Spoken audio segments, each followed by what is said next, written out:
संसद के शीतकालीन सत्र का पहला दिन लोकसभा राज्यसभा में कृषि कानून वापसी बिल हुआ पास। हंगामे के चलते लोकसभा की कार्यवाही कल सुबह 11 बजे तक स्थगित। संसद के शीतकालीन सत्र से पहले बोले पीएम मोदी, संसद का ये सत्र महत्वपूर्ण, सदन में सवाल भी हो, शांति भी हो, सरकार हर मुद्दे पर खुली चर्चा को तैयार। प्रदूषण पर सुप्रीम कोर्ट में हुई सुनवाई। सुप्रीम कोर्ट ने कहा, निर्देश लागू नहीं हुए तो बनाएंगे टास्क फोर्स। सेंट्रल विस्टा निर्माण कार्य पर केंद्र से मांगा जवाब।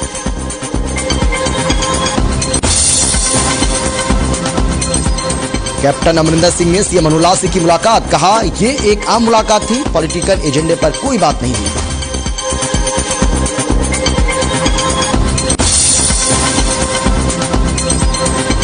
सीएम भूपेंद्र सिंह हुड्डा का बयान, मनोहर सरकार में नौकरियों में हुआ घोटाला। कृषि कानून वापसी पर बोले, देर आए दुरुस्त आए।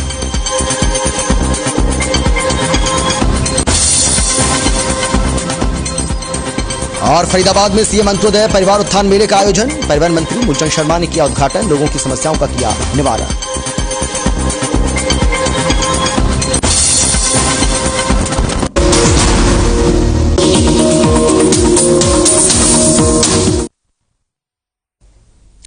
नमस्कार, आप देख रहे हैं हर खबर हरियाणा और आपके साथ में हूं अमित शर्मा। शीतकालीन सत्र से पहले पीएम मोदी ने बयान देते हुए कहा है कि संसद का यह सत्र महत्वपूर्ण है। आम आदमी भी अपने सपने साकार करने में जुटा है। साथ ही कहा कि सदन में सवाल भी हो और शांति भी हो, सरकार हर मुद्दे पर खुली चर्चा को तैयार है। इसके अलावा पीएम मोदी ने कहा कि सदन में देशहित, राष्ट्रहित की चर्चा हो। देश आजादी का अमृत महोत्सव मना रहा है, आजादी के दीवानों का सपना पूरा करना है।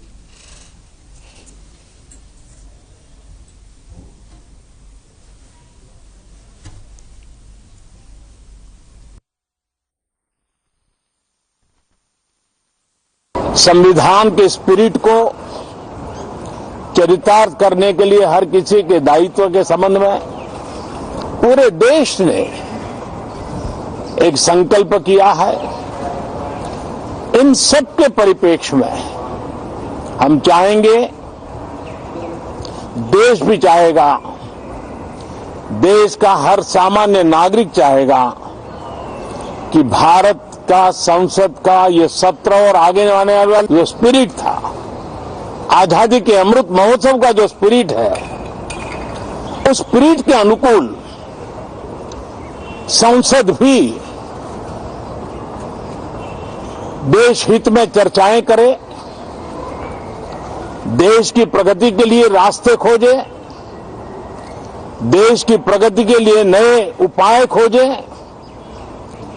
और इसके लिए ये सत्र बहुत ही विचारों की समृद्धि वाला, दूरगामी प्रभाव पैदा करने वाले सकारात्मक निर्णयों वाला बने। मैं आशा करता हूं कि भविष्य में संसद को कैसा चलाया, कितना अच्छा कंट्रीब्यूशन किया, उस तराजू पे तोला जाए, न कि किसने कितना जोर लगा करके संसद के सत्र को रोक दिया। ये मानदंड नहीं हो सकता है। मानदंड ये होगा कि संसद में कितने घंटे काम हुआ, कितना सकारात्मक काम हुआ। हम चाहते हैं सरकार हर विषय पर चर्चा करने के लिए तैयार है, खुली चर्चा करने के लिए तैयार है। सरकार हर सवाल का जवाब देने के लिए तैयार है और आजादी के अमृत महोत्सव में हम ये भी चाहेंगे कि संसद में सवाल भी हो, संसद में शांति भी हो। हम चाहते हैं संसद में सरकार के खिलाफ, सरकार की नीतियों के खिलाफ जितनी आवाज प्रखर होनी चाहिए हो, लेकिन संसद की गरिमा, स्पीकर की गरिमा, चेयर की गरिमा, इन सब के विषय में हम वो आचरण करें जो आने वाले दिनों में देश की युवा पीढ़ी को काम आए। पिछले सत्र के बाद कोरोना की विकट परिस्थिति में भी देश ने 100 करोड़ से अधिक डोजेज कोरोना वैक्सीन और अब हम 150 करोड़ की तरफ तेजी से आगे बढ़ रहे हैं। नए वेरिएंट की खबरें भी हमें और सतर्क करती हैं और सजग करती हैं। मैं संसद के सभी साथियों को भी सतर्क रहने के लिए प्रार्थना करता हूं। आप सभी साथियों को भी सतर्क रहने के लिए प्रार्थना करता हूं, क्योंकि आप सबका उत्तम स्वास्थ्य, देशवासियों का उत्तम स्वास्थ्य ऐसी संकट की घड़ी में हमारी प्राथमिकता है। देश के 80 करोड़ से अधिक नागरिकों को इस कोरोना काल के संकट के में और अधिक तकलीफ न हो, इसलिए प्रधानमंत्री गरीब कल्याण योजना से अनाज मुफ्त में देने की योजना चल रही है। अब इसे मार्च 2022 तक समय आगे कर दिया गया है। करीब 2,60,000 करोड़ रुपए की लागत से 80 करोड़ से अधिक देशवासियों को गरीब के घर का चूल्हा जलता रहे, इसकी चिंता की गई है। मैं आशा करता हूं कि इस सत्र में देश हित के निर्णय हम तेजी से करें, मिलजुल करके करें, सामान्य मानवीय की आशा अपेक्षाओं को पूर्ण करने वाले करें, ऐसी मेरी अपेक्षा है। बहुत बहुत धन्यवाद।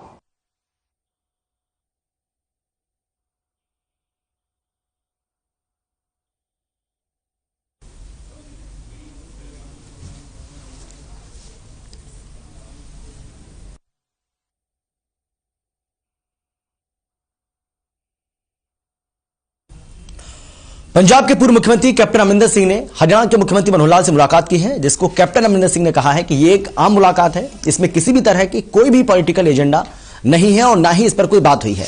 वहीं कैप्टन ने किसानों से अपील की है कि अब जब कृषि कानून की वापसी हो चुकी है, उस पर मुहर लग चुकी है, तो किसानों को भी धरना खत्म कर देना चाहिए।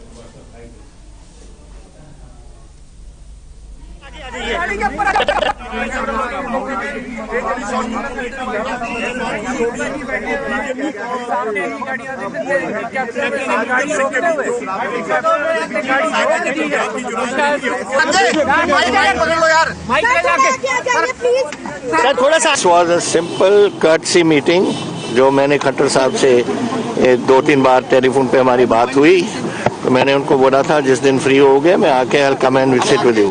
So it was purely a courtesy meeting थी. Agitation now everything is over. The 3 bills have been passed by Parliament. The other issues which they raised, the farmers raised 6 or 7 issues. That Government of India has agreed to give it. So there's no issue left. कोई issue नहीं.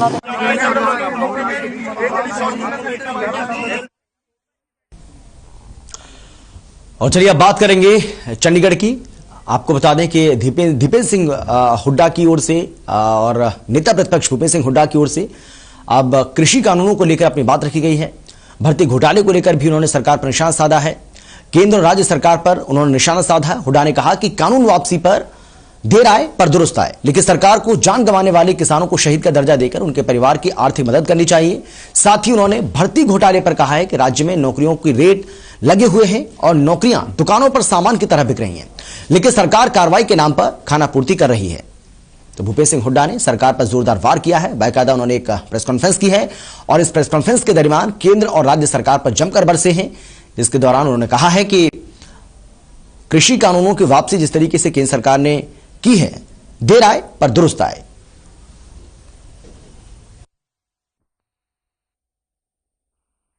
It is better to be late than never.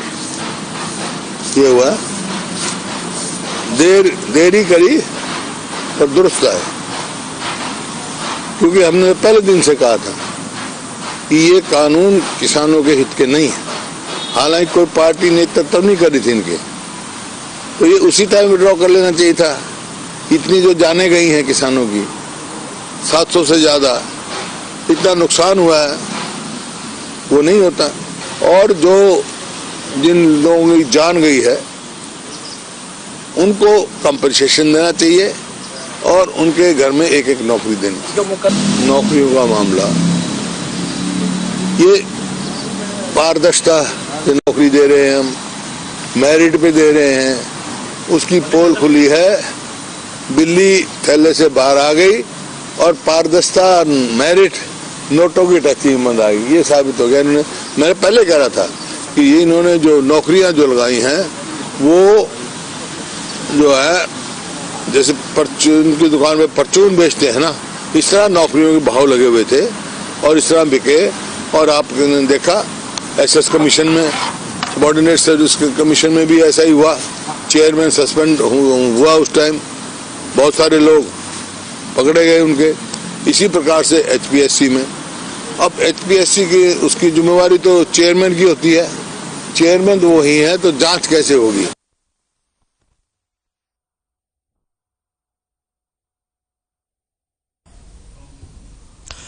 Gurugram में सफाई को लेकर पार्षद अश्विनी शर्मा ने अधिकारियों पर गंभीर आरोप लगाते हुए कहा है कि अधिकारी जनता का पैसा कार्यक्रमों में बर्बाद कर रहे हैं।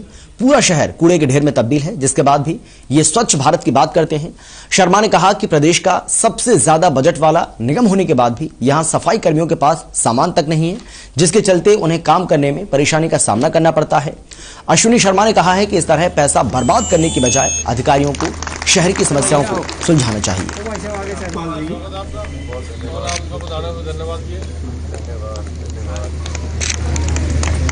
विदाउट कार्यशैली पर पूरी वो हैगी, इसमें हम सभी जिम्मेवार भी हैं। हम ये नहीं कहेंगे, हम ठीक है, हम आवाज़ उठा रहे हैं, पब्लिक की आवाज़ उठाना हमारा काम है, लेकिन सारा काम कागजों के अंदर है, धरातल पर नहीं है। मैं आपको एक बता देता हूं कि मेरे 8 महीने तक मेरे वार्ड के अंदर स्वीपर के पास रेहड़ियां तक नहीं थी। किसका स्वच्छ भारत बना लेंगे ये? मेरी रेहड़ियां आई हैं और अभी भी पूरी रेहड़ियां नहीं आई है। शहर में रोड 2400, 2600, 2700 करोड़ का एमसीजी गुड़गांव और स्वीपरों के पास रेडिया नहीं।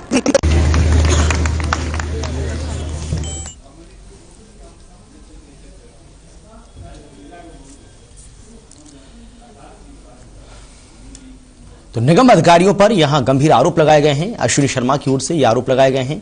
उन्होंने कहा है कि कार्यक्रमों में पैसा बर्बाद किया जा रहा है और विकास पर कोई ध्यान नहीं दिया जा रहा है। अधिकारी जमकर पैसे की बर्बादी कर रहे हैं। ये आरोप अश्विनी शर्मा की ओर से लगाए गए हैं।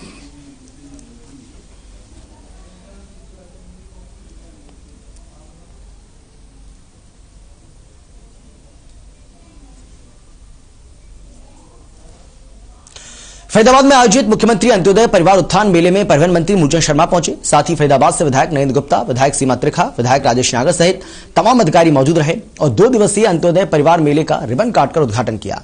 मौके पर ही लोगों की समस्याओं को दूर किया। उद्योग में आय से कम उसकी आदमी को लाभ में जिस चीज में जिसकी जरूरत हो, भाई एग्रीकल्चर में तो एग्रीकल्चर में किसका इंटरेस्ट है, उद्योग क्षेत्र में उद्योग में है, आय से कम उसकी मान लो आय 1,80,000 से कम है उसको लोन।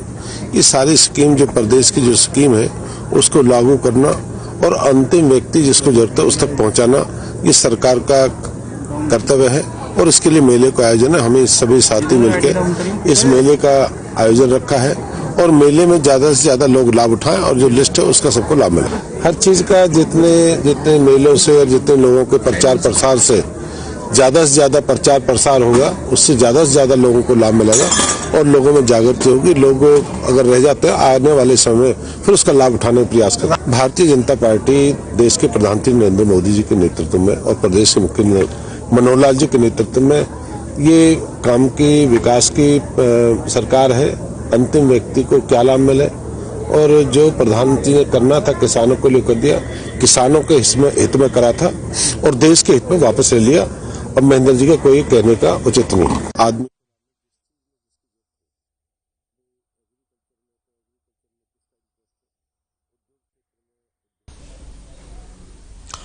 और अब खबर रेवाड़ी से है, जहां आज बावल नगर पालिका परिसर में 2 दिवसीय अंत्योदय परिवार उत्थान मेले का शुभारंभ सहकारिता मंत्री डॉक्टर बनवारी लाल ने किया।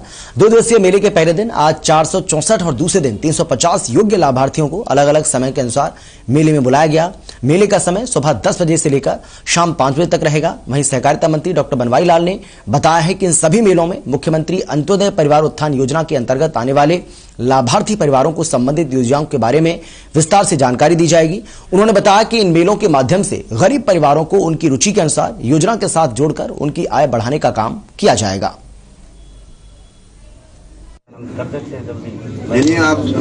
आज जो हरियाणा सरकार ने अंत्योदय परिवार उत्थान, मुख्यमंत्री अंत्योदय परिवार उत्थान मेला जो लगाया है, इसमें जो माननीय मुख्यमंत्री जी का एक सोच है, उनकी ये सोच है कि परिवार के जरूरतमंद आदमी, जो सबसे गरीब आदमी है, जिनको हमारी सरकार की योजनाओं का लाभ मिलना चाहिए, उसी सोच के तहत ये मेले लगाए गए हैं, ताकि हमारे जो गरीबी की जो रेखा है, जिनकी 50,000 भी इनकम साल की नहीं है, उन लोगों को इस पहले उसमें फेज में लिया गया है। उसके बाद जिन लोगों की 50,000 से 1 लाख इनकम, उनको लिया जाएगा, और उसके बाद 1 लाख से 1,80,000 तक के लोग हैं, उनको लिया जाएगा, ताकि सभी को हम गरीबी रेखा से ऊपर ले जा सकें और उनका जीवन स्तर ऊंचा उठा सकें। प्रथम लाभार्थी इस योजना के बने हैं।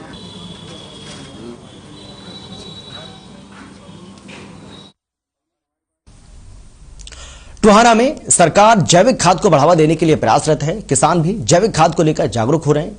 रासायनिक उर्वरक के फसलों पर दुष्प्रभाव के चलते जैविक खेती को अब टोहाना में भी बढ़ावा मिलने लगा है। जैविक उत्पाद पूर्णतः विष रहित होते हैं, जिससे सेहत पर कोई बुरा प्रभाव नहीं पड़ता है।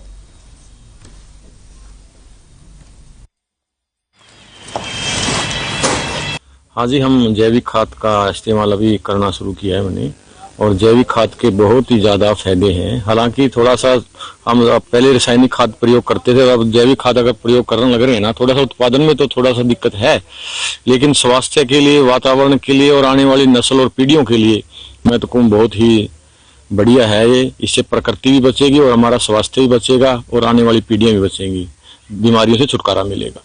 मैं पहले बैंक में जॉब करता था, वहाँ हमने देखा कि हमारे किसी कोलीग को कुछ ऐसी बीमारी लगी जो केमिकल फर्टिलाइजर और पेस्टिसाइड की वजह से थी। वो सोच के फिर मैंने यहाँ पे एक बायोगैस प्लांट लगाया 2010 में, जो ministry new and renewable energy के सहयोग से लगाया गया था, जो एक डेमोन्स्ट्रेशन प्लांट था। उसमें से जो स्लरी निकलती है बायोगैस की, वो जैसे ह्यूमन बीइंग के लिए मिल्क है, लाइकवाइज ये जो इससे स्लरी निकलती है, ये प्लांट्स के लिए और सॉइल के लिए ये एक मिल्क जैसा प्रोडक्ट काम आता है। फिर इसको देखते हुए आगे आगे जैसे और हम इसके अंदर घुसे, तो मैंने देखा कि इसमें और बहुत सारे प्रोडक्ट्स हैं जो यूज किए जा सकते हैं ऑर्गेनिक खेती के लिए। केमिकल फर्टिलाइजर्स सॉइल के लिए नुकसान। और चलिए, इस बीच एक बड़ी खबर आपको बता दें। इस वक्त की बड़ी जानकारी आपको दे रहे हैं, जो कि चंडीगढ़ से आ रही है। चंडीगढ़ से इस वक्त की ये बड़ी जानकारी आपको हम देने जा रहे हैं। इस वक्त की एक बड़ी खबर जो कि चंडीगढ़ से आ रही है। पद्मश्री जगदीश लाल आहूजा का निधन हो गया है। सोमवार सुबह उन्होंने आखिरी सांस ली है। 21 साल से लोगों को खाना खिला रहे थे, लंगर बाबा के नाम से मशहूर थे। 2020 में पद्मश्री से भी उनको सम्मानित किया गया था। ये बड़ी जानकारी आपको दे रहे हैं इस वक्त की। पद्मश्री जगदीश लाल आहूजा का निधन हो गया है। आपको बता दें कि आज सुबह ही उन्होंने अंतिम सांस ली है। 21 साल से वो लोगों को खाना खिला रहे थे और लंगर बाबा के नाम से मशहूर थे, और इसीलिए उनको 2020 में पद्मश्री से सम्मानित किया गया था। ये बड़ी जानकारी लगातार आपको दे रहे हैं। एक दुखद खबर सामने आ रही है चंडीगढ़ से। ये बड़ी जानकारी, बड़ी खबर आपको हम बता रहे हैं। आपको हम बता दें कि जो चंडीगढ़ से बड़ी खबर हमें इस वक्त मिल रही है वो ये है कि 2020 में पद्मश्री पाने वाले लंगर बाबा के नाम से मशहूर जगदीश लाल आहूजा अब हम सबके बीच नहीं रहे। सोमवार सुबह आज उन्होंने आखिरी सांस ली है। बताया जा रहा है कि 21 साल से वो लोगों को खाना खिला रहे थे, लंगर बाबा के नाम से मशहूर थे, और इसीलिए उन्हें 2020 में भारत सरकार की ओर से पद्मश्री से सम्मानित किया गया। भिवानी में विधायक घनश्याम सर्राफ की ओर से भिवानी सामान्य अस्पताल का दौरा किया गया। वह विधायक ने अस्पताल में सुविधाओं का जायजा भी लिया और इसी के साथ क्या क्या सुविधाएं मुहैया करवाई जा सकें इसके बारे में भी संज्ञान लिया। इस दौरान अस्पताल की वार्ड का भी निरीक्षण किया, मरीजों को मिलने वाली सुविधाओं के बारे में जानकारी हासिल की। विधायक ने कहा कि अस्पताल में मरीजों को मिलने वाली सुविधाओं की जानकारी हासिल की है। उन्होंने बताया कि मरीजों को किस प्रकार की दिक्कत नहीं होगी, किसी तरह की दिक्कत उनको नहीं होने दी जाएगी। कुछ डॉक्टर की कमी है जिसे जल्द पूरा किया जाएगा। विधायक घनश्याम सर्राफ ने कहा है कि इसे लेकर वो जल्द ही स्वास्थ्य मंत्री से मुलाकात भी करेंगे। अस्पताल में डेंगू के मरीजों के लिए ब्लड की मशीन को जल्द चलवाने का प्रयास भी करेंगे।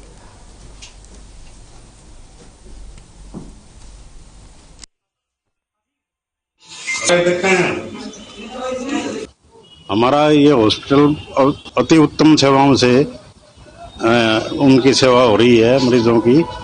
तो ये सारा एक सिस्टम जो हमारे डॉक्टर रघुवीर सांडिल्य जी ने बनाया है, मैं इसके लिए इनका आभार प्रकट करता हूं। और कुछ डॉक्टरों की कमी बताई गई है, मैं अपने लेवल पे जितने भी डॉक्टर उपलब्ध हो सकेंगे करवाऊंगा। एक मशीन की जो समस्या बताई गई उनका एक मशीन में प्लाज्मा बनाने की बात है। हमारे आदरणीय विधायक जी घनश्याम दास जी ने हमारा अस्पताल का दौरा किया। इसमें साफ सफाई, मरीजों की सुविधा के बारे में हर मरीज से पूछा गया और उनको फलों का वितरण भी किया गया और अपडेशन भी ली गई कि इसमें क्या क्या सुविधा और हो सकती है। हमने विधायक जी से प्रार्थना की है कि हमारे 88% डॉक्टरों की वैकेंसी यहाँ खाली हुई है, 55% हमारे फील्ड में वैकेंट है। तो इनसे प्रार्थना की है और जो हमने पत्र हायर सेंटर में लिख रखा है उसको तेजी ला करके हमारे यहाँ ज्यादा से ज्यादा। फरीदाबाद विधानसभा क्षेत्र के सिही गांव के विकास के लिए अब विधायक नरेंद्र गुप्ता ने कमर कस ली है और इसी कड़ी में विधायक नरेंद्र गुप्ता ने रामलीला मैदान में लोगों की जन समस्याओं को सुना। इस मौके पर युवा बीजेपी नेता अजीत नंबरदार ने विधायक नरेंद्र गुप्ता से अपील की है कि वो सिही गांव के विकास को और अधिक गति दें क्योंकि यहां जन समस्याएं अधिक है। विधायक नरेंद्र गुप्ता ने कहा है कि सिही गांव फरीदाबाद विधानसभा का सबसे पुराना गांव है, संत सूरदार की ये जन्मस्थली है और बहुत बड़े बड़े राजनीतिज्ञ इस गांव से निकले, परंतु यहां विकास उस गति से नहीं हुआ। विधायक नरेंद्र गुप्ता ने कहा कि अमृत योजना के तहत सिही गांव में कामों का खाका तैयार किया गया है। जड़ तक नहीं जाओगे, बुजुर्ग क्या कहते थे जड़। देखिए, हमारी फरीदाबाद विधानसभा का सिही गांव सबसे पुराना गांव है, बाबा सूरदास की जन्मस्थली है। बहुत बड़े बड़े इस गांव से राजनीतिक लोग निकले, पर इस कारणों से इसका उतना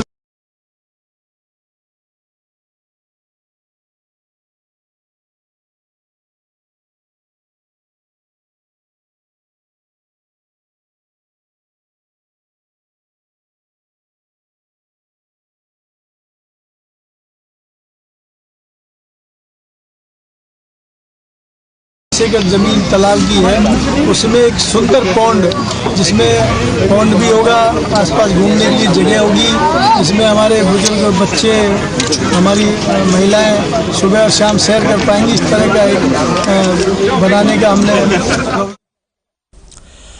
देश में तीसरी लहर की संभावनाओं के बीच स्वास्थ्य विभाग ने जहां अलर्ट जारी किया है, वहीं संभावित तीसरी लहर से लड़ने के लिए वैक्सीन जरूर बताई जा रही है। स्वास्थ्य अधिकारी इस बात को लेकर बेहद चिंतित हैं कि लोगों ने पहली डोज लगवाने में काफी उत्साह दिखाया, लेकिन दूसरी डोज लगवाने से वो बच रहे हैं, जिससे आने वाले समय में नुकसान हो सकता है। यमुनानगर के सीएमओ डॉक्टर विजय दहिया ने बताया है कि दक्षिण अफ्रीका में कोरोना के नए स्वरूप का पता चला है, क्योंकि ये बार बार स्वरूप बदल भी रहा है और इसीलिए नई लहर का खतरा भी बरकरार है। विभाग सचेत हो चुका है। उन्होंने कहा कि दिसंबर 15 तक पूरे जिले में सभी पात्र लोगों को वैक्सीन लगाने का लक्ष्य निर्धारित किया है। किसी कारणवश वो पूरा नहीं होता तो 31 दिसंबर तक सभी को वैक्सीन लगा दी जाएगी।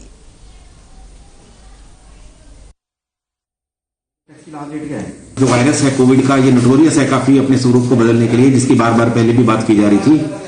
और जब ये काफी हद तक अपना स्वरूप बदल लेता है तो एक नई जो वेव है उसके आने का खतरा, अंदेशा जो है वो बन जाता है।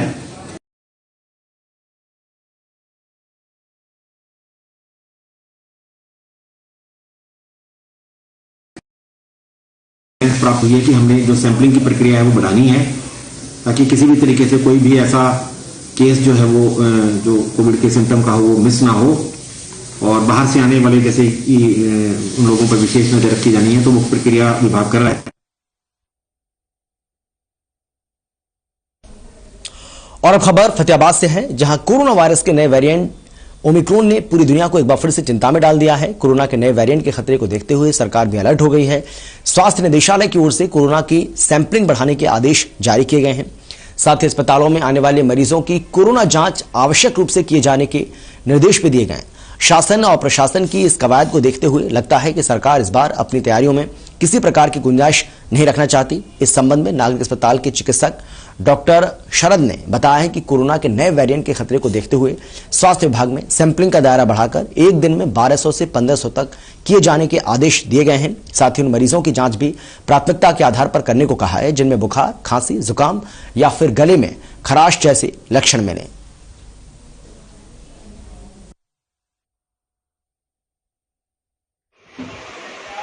फतेहाबाद जिले में भी हमें अब तकरीबन डेली 1200 से 1500 जो सैंपल है उसका टारगेट दिया गया है।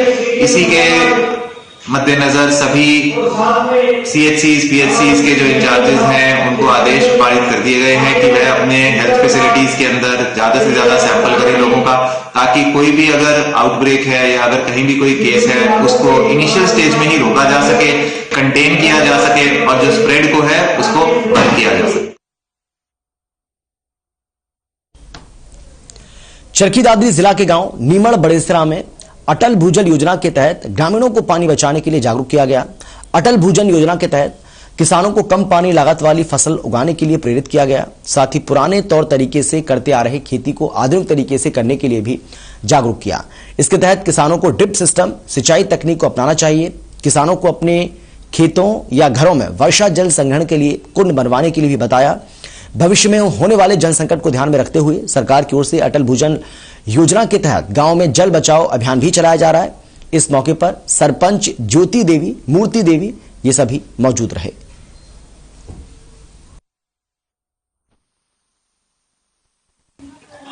आज गांव नीमड़ बड़ेसरा में अटल भूजल योजना के तहत पानी बचाओ अभियान चलाया गया। यह कार्यक्रम पानी को लेकर के किया गया। बाढ़ड़ा खंड में बात करूं तो फिलहाल 53 गांव चिन्हित किए गए हैं जिनमें यह अभियान चलेगा। अटल भूजल योजना के तहत किसानों को ड्रिप सिस्टम लगवाने के लिए, किसानों को कम लागत वाली फसल, पानी कम लागत वाली फसल बोने के लिए, महिलाओं को घरों में कम पानी बरतने के लिए, बच्चों को जल संकट, भविष्य में जल संकट के लिए यह अभियान चलाया जा रहा है। और फिलहाल इस बुलेटिन में इतना ही। छोटे से ब्रेक के बाद फौरन लौट रहे हैं। आप देखते रहिए हर खबर हरियाणा।